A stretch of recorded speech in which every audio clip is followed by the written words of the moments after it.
American soldiers firing artillery last year in support of Iraqi forces fighting Islamic State militants, near the northern city of Mosul. National elections in Iraq have thrown into question how much American troops may continue to work with the Iraqis. CreditMaya Alleruzzo, Associated Press v. Helene Cooper and Gardiner HarrisMay 17, 2018 WASHINGTON. Over the past 4 years, American military planning in Iraq has counted on working with Prime Minister Haider al-Abadi, a moderate Shiite Muslim who has managed to rebuild the country's army, restore sovereignty and partner with both the United States and Iran to defeat the Islamic State. But the results of the weekend's national elections in Iraq have torn the American assumptions asunder. Huge gains in parliament were made by a party led by the anti-American cleric Muqtada al-Sadr, whose implacable opposition to the presence of United States troops in Iraq was a top reason Washington withdrew its combat forces in 2011. Now, President Trump and the Pentagon must decide whether the United States can move ahead with plans to leave a residual force of about 4,500 American troops in Iraq after the war against the Islamic State. The group, also known as ISIS, is largely gone from the areas of Iraq that it occupied as recently as last year.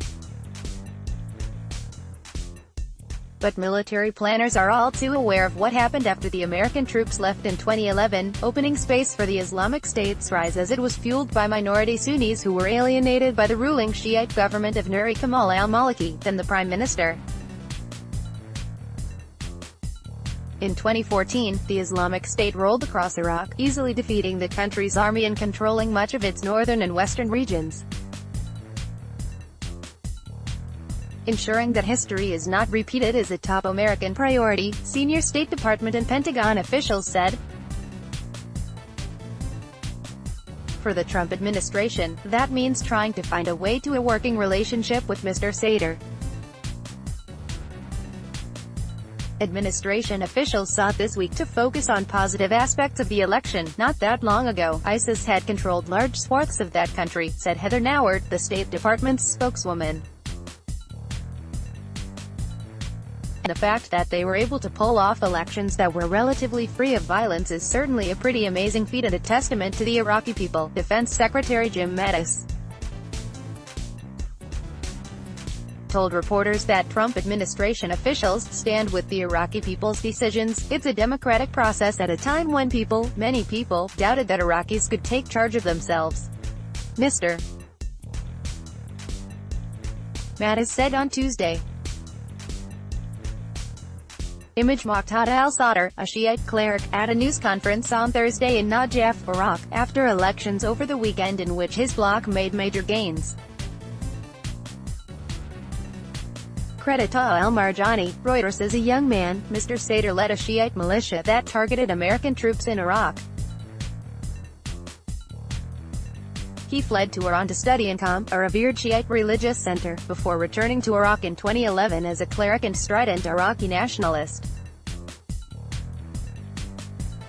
Mr. Haider is not expected to hold elected office in Iraq, rather, his power comes from his pulpit. Asked on Thursday about Mr. Haider, General Joseph F. Dunford Jr., the chairman of the Joint Chiefs of Staff, told reporters, "It would be wholly inappropriate for me to talk about political figures in Iraq and question the judgment of the Iraqi people. I think we will very much